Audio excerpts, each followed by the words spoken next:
నమస్తే, welcome to యోయోటివి. అందమైన కాశ్మీర్ కొండల్లో ఆర్తనాదాలు యావత్ దేశాన్ని కన్నీళ్లు పెట్టిస్తున్నాయి. సరదాగా ఆ ఆహ్లాదకర వాతావరణంలో గడిపి వారి జ్ఞాపకాల్లో భద్రంగా పదిలపరుచుకోవాలనుకున్నారు. కానీ అక్కడ అనుకోకుండా జరిగిన ఉగ్రముఖ దాడితో ఒక్కసారిగా హతాశులయ్యారు. ఈ దాడికి పాల్పడింది లష్కరే తోయిబా అనుబంధ సంస్థ అయిన ది రెసిస్టెంట్ ఫ్రంట్. తాము ఈ దాడికి పాల్పడ్డామని ధైర్యంగా చెప్పుకుంది. పహల్గాంలో నరమేధం సృష్టించిన ఉగ్రవాదులకు ప్రధాని మోడీ తీవ్ర హెచ్చరికలు జారీ చేశారు. అమాయకులైన ప్రజలను తీవ్రవాదులు అతి కిరాతకంగా చంపేశారు. ఈ దుర్మార్గమైన దాడులకు తెగబడ్డవారు ఎక్కడున్నా తీసుకొచ్చి మట్టిలో కలిపేసే సమయం వచ్చింది. ఉగ్రవాదులు కలలో కూడా ఊహించని విధంగా వారిని శిక్షిస్తాం.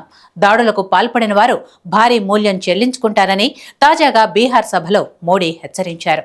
ఇదిలా ఉంటే ఉగ్రవాదులు పహల్గాం సమీప ప్రాంతంలోని బైసరన్ లోయలోని అందమైన పర్యాటక ప్రాంతాన్నే ఎందుకు ఎంచుకున్నారు? ముష్కరులు పహల్గాంనే ఎందుకు టార్గెట్ చేశారు? ఈ ఉగ్రదాడి వెనుక అంతి చిక్కని రహస్యాలున్నాయా?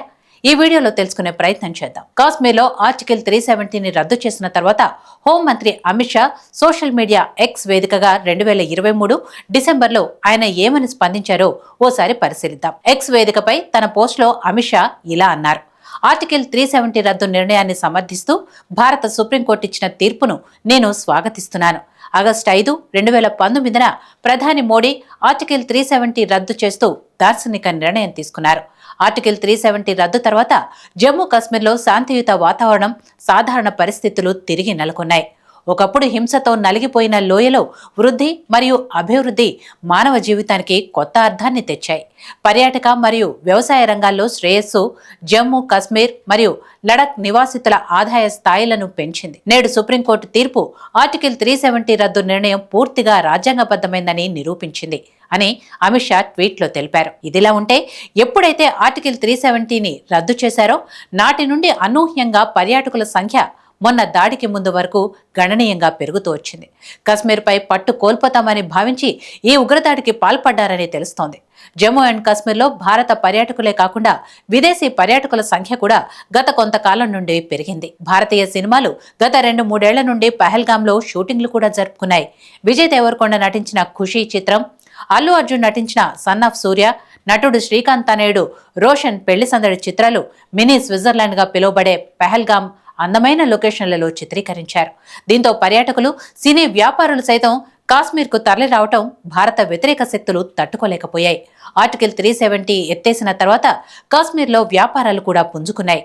ఈ ప్రాంతంలో కూడా దేశంలో దిగ్గజ వ్యాపారులు రియల్ ఎస్టేట్ వ్యాపార నిమిత్తం భూములు కూడా కొన్నారని అప్పట్లో వార్తలొచ్చాయి. మరో ముఖ్యాంశం, అమర్నాథ్ యాత్రకు పెద్ద ఎత్తున రిజిస్ట్రేషన్లు జరిగాయన్న సమాచారం నేపథ్యంలో ఉగ్రవాదులు రెచ్చిపోయారనే వార్త సంచలనంగా మారింది.